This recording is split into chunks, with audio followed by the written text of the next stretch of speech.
Six Ages Gaming is brought to you by GamersGauntlet.net. Check them out for all your single, sealed product, and playmats. Hey guys, welcome to another Six Ages Gaming Deck Spotlight with Matt. I am super excited to give you this deck list today. It comes from Joshua Boersma out of Team Memoria. They're also from Michigan, so shout out to the guys in Grand Rapids, Michigan.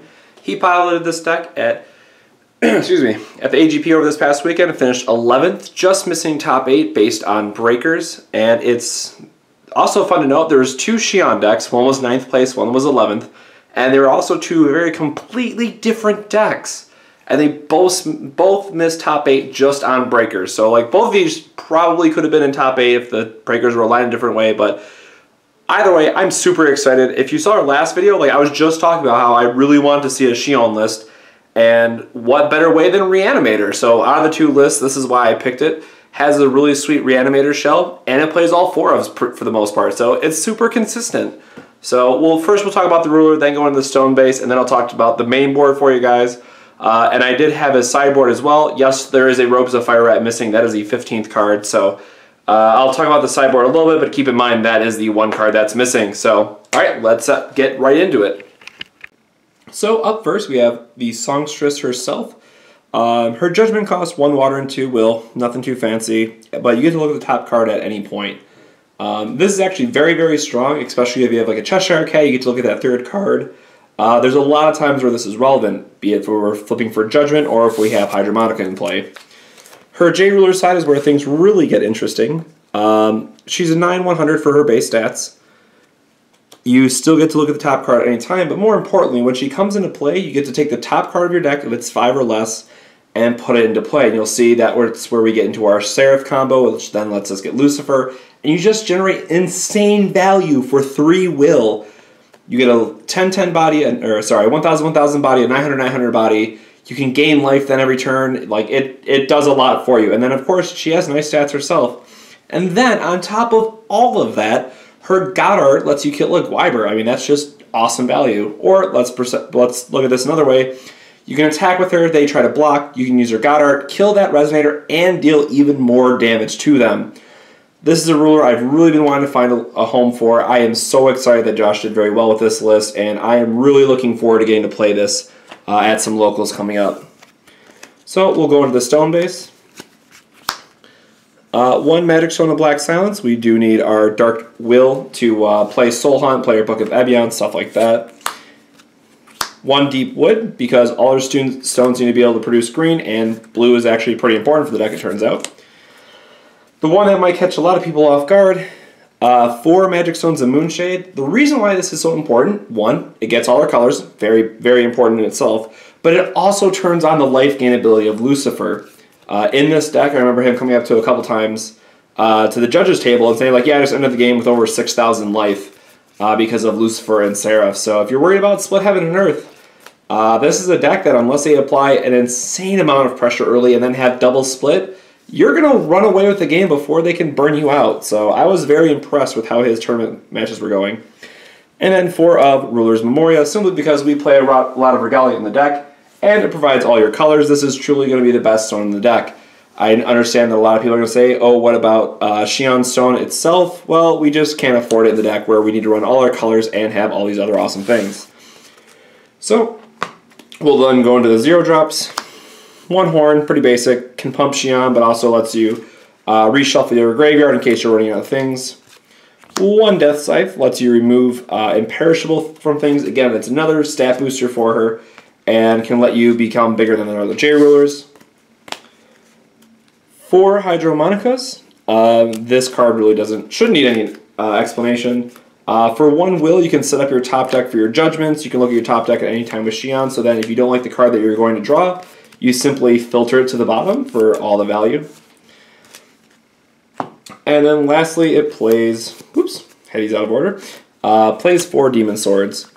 Again, Banish Outlet is great, increased damage is great, swiftness is great, and also it's a great way to flip a turn early for judgment. If you happen to look at your top deck and you realize that it's a Seraph right on top, guess what? Value Town. We're going to flip a turn early, get that huge beater in play, and we are happy to discard a Leviathan to have that instant value generated. Going to our 1-drops. 1 of Barrier, it's just good against other J-Boil based decks, slow them down, turn off orbs for reflect, things like that. We have 4 Soul Hunt, which is pretty much one of the most important cards in the deck. Lets you discard your Seraphs or your Lucifers, which you want to get back off Book of Ebon anyways if you have it.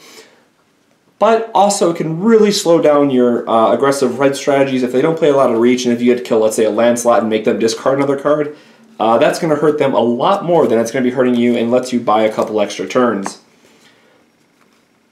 Speaking of things that can just really slow down your opponent and hit them out of nowhere, 4 Wall of Winds. I've been in love with this card. And a lot of times you can just sideboard it out game 2 and people are still going to play around it, and then you just bring in more of your sideboard that's just better against those decks anyways. So this game has both the mind game value to it, but it's also great if you go turn 1 Elvish Priest into Wall of Wind on their turn 1 play. You're going to be insanely far ahead in that match specifically. Then, of course, for Elvish Priest, as I just mentioned, it's going to be one of your better turn 1 plays, strictly because it accelerates you and allows you to play that Wall of Wind to counter their first turn as well. So having the combination of those 2 cards can really generate the game tempo in your favor. And then 4 Cheshire Cats. I mean, this is just a staple. I know people are going to ask, yes, it's pretty much mandatory for this deck. It sets its top card of your deck, it's a great blocker, and it literally just does everything for you that you'd want it to in this deck. So yes, unfortunately, Cheshire Cat is still that good. It is still amazing. It's still going to be a 4-of in pretty much any deck that can play blue. For a 2-drop, just a 1 Roba Fire Rat. It lets us slow down the red aggressive strategies. It can really do a great number against Pristia to stop her leaving the battlefield, or when she dies and leaves the battlefield, deal 500 damage or something. Great to slow down the more red aggressive strategies. If you've been following 6 Sages Gaming, you'll know that we have a certain affinity for Reanimator decks, and Yamada was our biggest one. When Josh reached out to me saying he wanted me to talk about his deck, and then I saw that he was playing 4 of this card main deck, there was really no chance of me declining that offer. I absolutely love this card. It lets you bring the Seraph out of the graveyard, lets you have all the value off it because it will trigger her specific enter effect, and a lot of times if you can do like a Soul Hunt into discarding it, maybe you have that Wall of Wind. There's going to be not a lot on their field, so if you're either getting back a Lucifer or a Seraph, you're suddenly going to have this 9/9 on the body, 9/9 body on the table, and they're not going to have a board.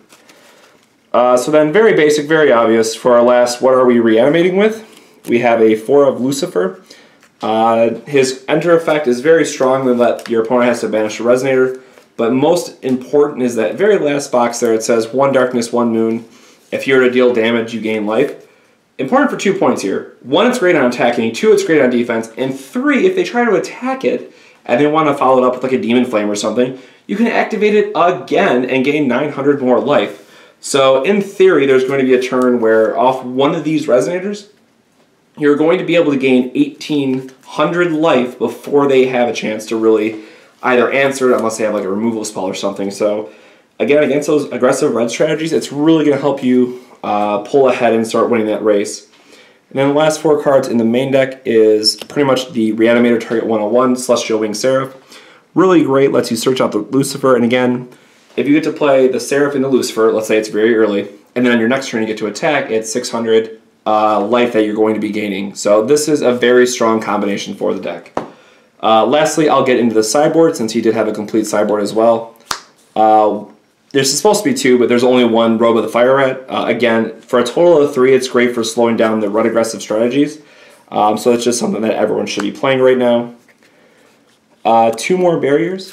Again, if you're facing a lot of Valentina 2.0, or there's just Bahamut, what have you, seeing these early, or especially against Reflect, is enough to turn off their orbs and really slow them down. And if you can just slow them down long enough, again, you're going to be able to outvalue them. In combination, we play 2 Glimpse of Kaguya.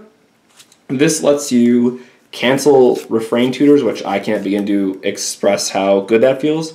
If you watched, I think it was either top 4 or finals of AGP this past weekend, I forgot who it was, but they played a Glimpse on their opponent's Refrain Tutor, and they literally won the game on the spot.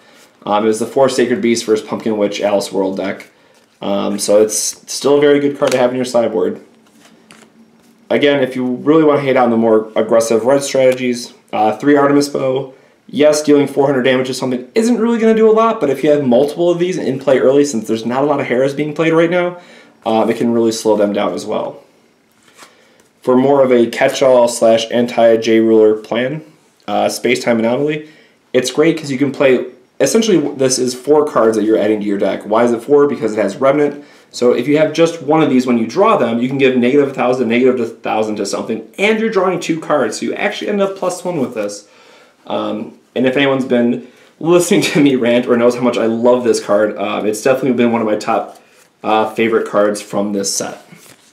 Or from this newest set, I should say. Speaking of my other favorite card from this set, Seal of Wind and Light, the fact that it's a counterspell for 2 and counters anything, and then the fact that you can make it so they can't respond to it for a Moon Will attribute is just great value. I am very happy to see this seeing a lot of play on sideboards or main decks. And then a 2 of Dream of Juliet. It's just great for the control decks, or it's great for just getting more value out of your Seraphs. If you blink a Seraph, yeah, you get another Lucifer, it turns out. You can just do a lot of shenanigans with it. So again, I have been absolutely a huge fan of this deck. Shion being able to flip either Seraph or Lucifer into play is always going to be great. And then lastly, let's say they answer it. You then have Book of Ebon to get back all the value and really set them back because they're going to try to waste their turn either answering it or, you know, playing out a kill spell, and then you just get to Book of Ebon your guy back. And especially if it's Seraph, you just get to 2-for-1 them all day. That feels absolutely great. So that's all I got for you this week, guys. I really love this deck. I would definitely recommend checking it out if you can at your locals. Again, huge shout out to Josh and his team from Grand Rapids, Michigan, that he got 11th at the AGP again. Would have topped 8 if it just wasn't for breakers, and I really hope he sticks to this deck and fine-tunes it a little bit more. Again, because it's all playing these mostly 4-ofs, or the majority of the deck is all 4-ofs, the deck is going to be super consistent, and I can't stress enough, if you're not playing a Reflect deck, you really need to be playing a deck that's running a lot of 4-ofs so you can maximize on your consistency. So that's all I got, guys. Make sure you check out gamersgauntlet.net for other TCG needs. Make sure to like, comment, follow, all that good stuff for future Forcible content. And we'll make sure to be bringing you a deck spotlight or dual series with this and another deck that we're going to be talking about very soon. So thanks for watching, guys, and have a good one. Thank you so much for watching. Be sure to hit that like button and leave us a comment with what you thought of the video. Don't forget to subscribe to 6 Sage Gaming and check out some of the deck spotlights, dual series, and Force of Community videos that are already on the channel. We also have a Facebook and a Twitter, so feel free to find us there. Lastly, if you have a deck that you would like featured in a video, be sure to drop us a comment below. Until next time, take it easy.